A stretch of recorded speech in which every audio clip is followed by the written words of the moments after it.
Volvemos nuevamente a nuestro segundo bloque y hoy seguimos con nuestra octava clase de la doctrina bíblica reformada. La semana pasada hemos hablado acerca de la omnisciencia de Dios. No sé si ustedes han podido meditar acerca de este atributo de Dios. En mi caso fue un tiempo de mucha bendición, pero también un tiempo de mucha lucha, ya que en mi interior tenía los deseos de querer reaccionar como antes lo hacía, de querer reaccionar de manera humana, de manera carnal. Y es por eso que cada vez que me acordaba de la omnisciencia de Dios, me hacía reflexionar acerca de lo que había en mi corazón, de mis reacciones, de mis intenciones, y eso no me permitía consumar en sí el pecado. No sé cómo ustedes lo han vivido.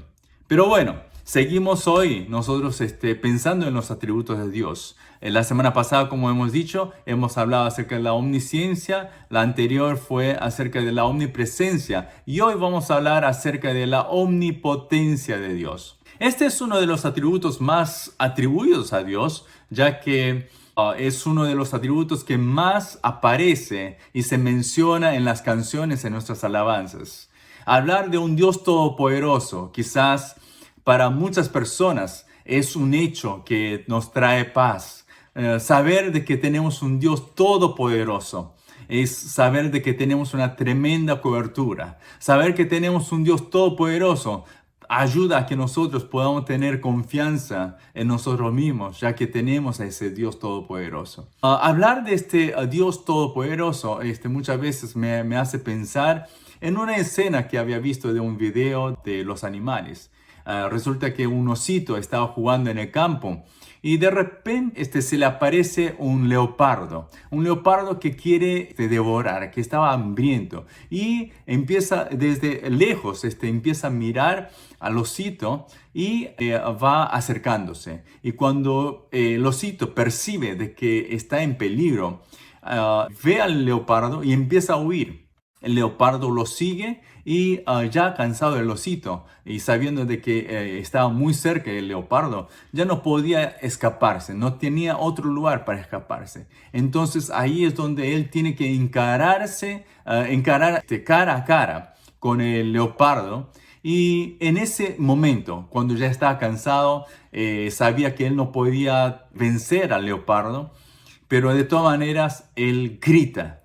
Y en ese grito, tratando de pelear con el leopardo, de repente algo curioso acontece. Es que el leopardo, él sin atacar, sin haber atacado al osito, simplemente se retira del lugar.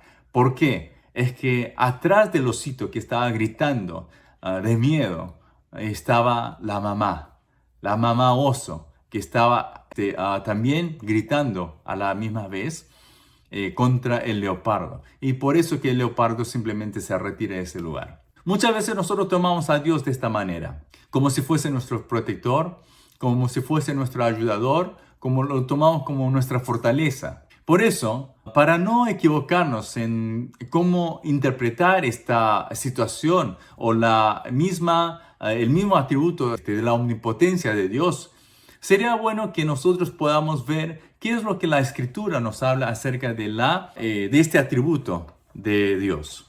Entonces, si vemos en las Escrituras, hay varios versículos, muchos versículos, quizás hay de sobra, pero hay tantos versículos que hablan que donde Dios sí mismo, Él se revela como el Dios Todopoderoso. Por ejemplo, en el versículo de Génesis capítulo 17, versículo 1, Dios le está diciendo a Abraham de esta manera: yo soy el Dios Todopoderoso, anda delante de mí y sé perfecto. Ahí ya estamos viendo cómo Dios se revela a sí mismo a Abraham. Yo soy el Dios Todopoderoso. Y en el siguiente capítulo, Dios aparece nuevamente a Abraham y le dice de esta manera: ¿hay para Dios alguna cosa difícil? Al tiempo señalado volveré a ti y según el tiempo de la vida, Sara tendrá un hijo. O sea, ya nosotros sabemos cuál es la escena, donde Dios envía a sus ángeles para ir y avisar a Abraham de que iba a tener hijo. Pero Sara, escuchando la conversación, simplemente se rió, ¿no? Se ríe y simplemente no quiere aceptar este hecho. Sin embargo, ahí es donde el ángel dice, ¿hay para Dios alguna cosa difícil? Y esto es lo que nosotros tenemos que tener en cuenta. Cuando Abraham ya tenía casi 100 años y Sara tenía 90 años, ya era una etapa donde no había ninguna posibilidad humana para tener hijos. Sin embargo, Dios afirma nuevamente que Sara iba a dar a luz a un hijo. Y en el libro de Romanos está afirmando que Abraham, cuando escuchó eso, él creyó en esperanza contra esperanza. ¿Qué quiere decir esto? Que a pesar de que no tenía ninguna esperanza, Abraham de todas maneras, él creyó con esperanza, en esperanza. Y Dios a la final, él cumple con su promesa. Él cumplió con su promesa dándole a Isaac como hijo a Abraham y a Sara. Esta escena donde lo imposible para el hombre acontece, también se repite nuevamente. O sea, en varias veces, varios capítulos de la Biblia va aconteciendo, pero hay algo que realmente nos llama la atención. En el Nuevo Testamento, en el caso de María, ahí también acontece algo que es innatural, que es sobrenatural. Y podemos ver en el libro de Lucas, por ejemplo, que el ángel Gabriel se le acerca a María a darle este mensaje y dice, ahora concebirás en tu vientre y darás a luz un hijo y llamarás su nombre Jesús. Pero, ¿cuál fue la respuesta de María? A pesar que ella era una mujer que tenía fe, a pesar de que ella fue tomada por Dios, fue escogida por Dios, pero ella simplemente contestó de una manera humana. ¿Cuál fue su respuesta? ¿Cómo será esto? Pues no conozco varón. O sea, su mentalidad estaba limitada a lo que acontecía en el hombre. Pero el ángel le contesta de esta manera, porque nada hay imposible para Dios. En fin, todo lo que Dios él dispone, Él lo cumple. O sea, no hay nada imposible para Dios. En el caso de María, así como el ángel le había dicho, así mismo aconteció. Por eso, lo que Dios dice, nada hay imposible para Él. Si vemos en la Biblia, seguimos viendo también versículos donde Dios sigue hablando de que Él es el Todopoderoso. Por ejemplo, en el libro de Apocalipsis, capítulo 1, versículo 8. Es un versículo famoso donde nosotros conocemos muy bien este versículo. Dice, yo soy el Alfa y el Omega, principio y fin, dice el Señor. El que es y que era y el que ha de venir, el Todopoderoso. Si nosotros vemos en el libro de Apocalipsis, solamente el libro de Apocalipsis, esta expresión del Todopoderoso, que Dios es Todopoderoso, se repite alrededor de 10 veces. Pero si nosotros vemos a lo largo de la Biblia, ¿sí? Podemos concluir que la Biblia de una u otra manera está declarando que Dios es Todopoderoso. Si nosotros empezamos de Génesis, la creación misma ya es un hecho que declara la omnipotencia de Dios, porque no hay hombre que pueda crear algo de la nada. Dios lo ha hecho. La manera que Dios llama, la manera que Dios encamina al hombre, también es una manera que es sobrenatural. Cuando Él llama y Él encamina, el encaminar también es de una manera sobrenatural, donde es solamente Él, Dios, quien puede hacer eso. El cumplimiento de sus promesas. Dios llama, el Dios encamina, Él promete y Él cumple con sus promesas. Todo esto es algo dable y es posible solamente para aquel que es omnipotente. No podemos nosotros, yo puedo llamar a alguien, pero quizás trate de encaminar, pero no me sale bien. Trate de cumplir mis promesas, pero no me sale bien. Pero Dios, cuando Él dispone en su corazón, Él lo termina cumpliendo. La manera que Dios trabaja es así. En su omnipotencia Él trabaja. El hecho más poderoso que yo puedo mencionar de lo que Dios ha hecho, yo podría decir de esta manera. La creación es una de las grandes obras que Dios ha hecho. Sin embargo, otra gran obra en su omnipotencia, lo que ha hecho, fue de enviar a su propio Hijo al mundo en forma de hombre, ¿sí? Y de esa manera, no solamente haber enviado, sino también hacer que Él tome la cruz, muere en la cruz para pagar el precio del pecado de la humanidad.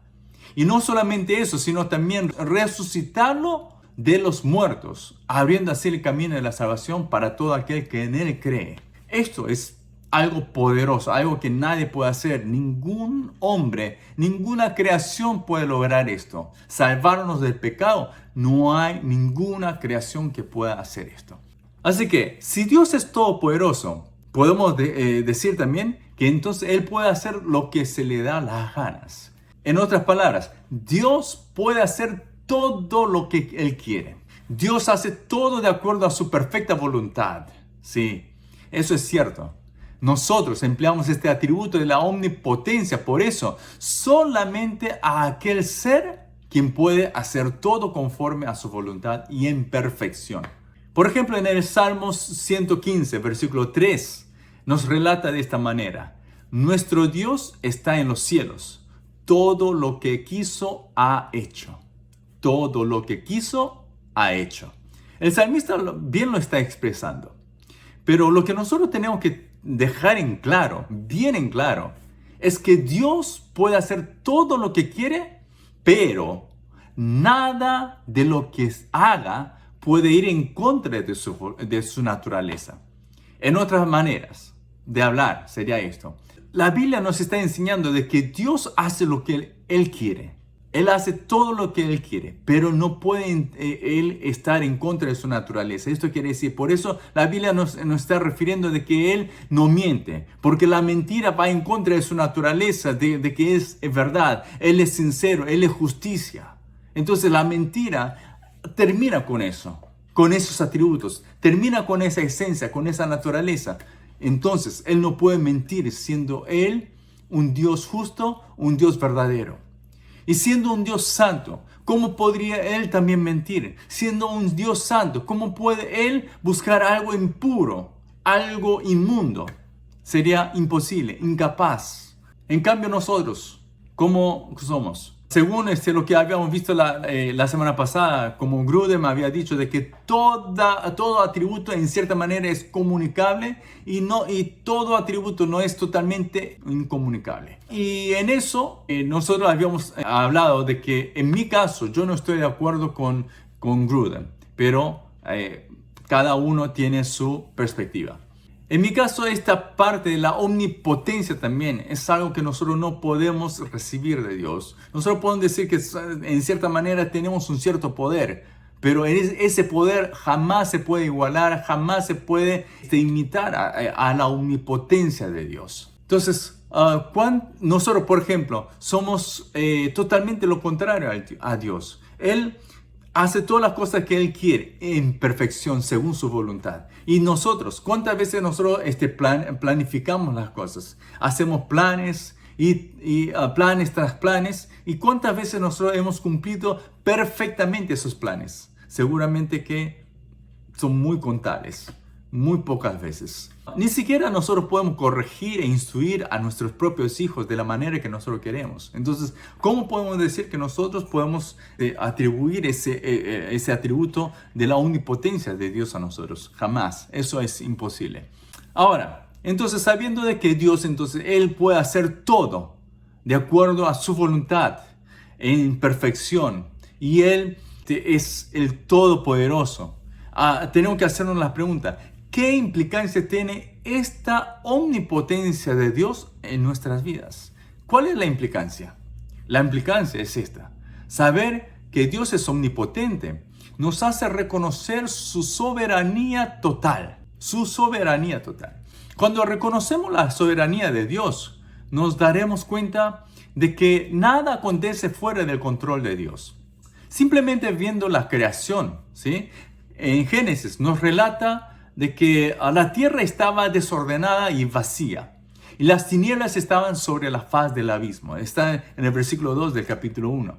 El solo hecho de imaginar esta escena, traten de imaginarse, porque nosotros no podemos conocer perfectamente cuál era la situación, pero podemos utilizar en cierta manera nuestra imaginación para en alguna manera poder tratar de ver qué es lo que acontece. Solamente imaginarnos la escena donde Dios ve que la tierra estaba desordenada y vacía y las tinieblas estaban sobre la faz del abismo, nos trae una sensación de miedo, una sensación poco grata, ¿sí? No era nada grato, no agradable. Sin embargo, Dios tuvo control hasta en ese entonces. Y luego de la creación, una vez creado el mundo, Dios le da la autoridad al hombre para que pueda sojuzgar la tierra, para que pueda gobernar la tierra. Sin embargo, ese traspaso del gobierno no es un traspaso total, sino que es que le está dando la autoridad en cierta manera al hombre para que pueda sojuzgar, para que pueda gobernar, pero el gobierno total, el gobierno, la esencia del gobierno está en Dios sí mismo. O sea que el hombre no puede gobernar sobre Dios, sino es Dios quien gobierna sobre el hombre, ¿sí? Así que hasta ahora, desde la creación hasta ahora, Dios no ha dejado de gobernar esta tierra y el mundo entero. No hay nada que pueda desaparecer sin el permiso de Dios. En Nehemías, por ejemplo, él declara de esta manera: tú solo eres Jehová. Tú solo eres Jehová. Tú hiciste los cielos y los cielos de los cielos, con todo su ejército, la tierra y todo lo que está en ella, los mares y todo lo que hay en ellos. Y tú vivificas todas estas cosas. Los ejércitos de los cielos te adoran. Vean esta expresión: y tú vivificas todas estas cosas. En otras versiones, en traducciones bíblicas, nosotros podemos ver que esta palabra, esta expresión, y tú vivificas todas estas cosas, está empleando una otra expresión de que gobiernas en todas estas cosas. Tú tienes el control de estas cosas. En otras palabras, lo que Nehemías estaba tratando de aclarar, de poder declarar, era de que Dios tenía el control de la vida. Dios era el que daba vida a toda la creación. Salmos, por ejemplo, en el Salmo 103, versículo 9, dice: Jehová estableció en los cielos su trono y su reino domina sobre todos. Su reino domina sobre todos. Otra vez en Apocalipsis capítulo 19, versículo 6 nos dice: y oí como la voz de una gran multitud, como el estruendo de muchas aguas, y como la voz de grandes truenos que decía: aleluya, porque el Señor nuestro Dios Todopoderoso reina. Aleluya, porque el Señor nuestro Dios Todopoderoso reina. Ahí, entonces nosotros vemos que en Salmos también, en Nehemías también, en Apocalipsis también, en varias partes de la Biblia nos está continuamente declarando que Dios reina. Es Dios, el Dios Todopoderoso, quien está reinando sobre la faz de la tierra. No ha dejado de gobernar. Por lo tanto, no hay duda, no hay duda de que nada se escapa de las manos de Dios. Nada se escapa de la vista de Dios, del conocimiento de Dios y del poder de Dios. Aún los reinos, aún los que están en algún cargo político o del Estado, no tienen de qué enorgullecerse, porque si Dios decide en quitarlos del puesto, fácilmente lo puede hacer de una noche a la mañana. Lo que nosotros tenemos que creer firmemente es lo siguiente: a pesar que a nuestros ojos parece que son los hombres quienes están gobernando esta tierra, ¿sí? Y son los políticos quienes están gobernando el país, es necesario para nosotros, los que creemos, que firmemente creamos que Dios tiene el control máximo, y por eso es que todavía hay esperanza. He escuchado de varios peruanos que para estas elecciones presidenciales, que de hecho no falta mucho, solamente algo de 40 días más o menos, ¿sí? No hay buenos candidatos, no hay candidatos así que sean atractivos. Sin embargo, lo que les quiero decir a través de esta parte, ¿no?, que estamos estudiando, de la soberanía de Dios, de que Dios es todopoderoso, que Él es omnipotente, ¿sí? Si nosotros reconocemos la soberanía de Dios, confiemos plenamente, ¿sí?, que Dios está en control de todo y que Dios no desamparará al pueblo que invoca a Dios. Así que no temamos al futuro del país de Perú, porque Dios ama a Perú, Dios ama a las naciones y Dios está en control de todo, ¿sí? Así que no perdamos esa fe. Entonces, reconocer la soberanía total de Dios también nos ayuda a tener esperanza en medio de la tribulación. Por ejemplo, aún las cosas malas, cuando nos acontecen cosas malas, Dios puede transformar esas cosas malas en una oportunidad para hacer de esa cosa mala algo bueno. Por ejemplo, lo que aconteció a Jesús, ¿sí? Los malos, las personas malas, hicieron todo lo posible para matarlo, pero no supieron que era necesario que aconteciera eso, que la muerte tenía que acontecerse para que se cumpla la obra redentora. También en la historia de las misiones podemos ver algunos casos de que se necesitó de un sacrificio. El derramamiento de sangre fue algo imprescindible en la historia también de las misiones. Y uno de esos países, por ejemplo, que yo puedo mencionar es Corea. En su momento, cuando no tenía todavía un misionero, cuando el evangelio todavía no había ingresado al país, el primer misionero llamado Thomas, él arribando a la orilla del río, ¿no? En Corea, en Pyongyang, él simplemente, antes de haber ingresado a tierra firme, en la orilla mismo, simplemente él fue decapitado. O sea, para hacerla la corta, no puedo yo decir toda la historia aquí, porque no tengo mucho tiempo. Entonces, para hacerla corta, este misionero fue decapitado, dejando ahí en la orilla del río, dejó 3 tomos de la Biblia. 3 tomos de Biblia, de ejemplares de la Biblia, que esos, o sea que en sí, de la perspectiva del hombre, él fue un misionero fracasado, pero de la perspectiva de Dios, él fue esa semilla que sembró el evangelio, porque esos 3 tomos de la Biblia fueron llevados a la casa de un oficial de la guardia, y ese oficial empapeló su casa con las hojas de la Biblia, y leyendo esa Biblia que estaba en las paredes, empezó a sentir algo interior, y así es que llegó a creer en Dios. Y de esa manera aceptó a Cristo como su Señor y Salvador. Y esa casa empapelada con las hojas de la Biblia fue la primera iglesia. Llegó a ser la primera iglesia de Corea. Entonces nosotros podemos ver que Dios utiliza aún los malos momentos, los transforma como una oportunidad para que su evangelio pueda seguir avanzando. Así que es una tremenda soberanía de Dios. El pueblo, por ejemplo, de Israel también, después de haber pasado 430 años de esclavitud, ellos llegaron a experimentar también la gran salvación. Tuvieron que pasar esos 430 años de esclavitud. Era necesario. ¿Para qué? Para ver la salvación y de esa manera ver que Dios es un Dios todopoderoso, que Dios es un Dios que cumple las promesas, que es un Dios quien está velando por su pueblo. Aún en los malos momentos, los que confían en la soberanía de Dios, llegan a experimentar la salvación.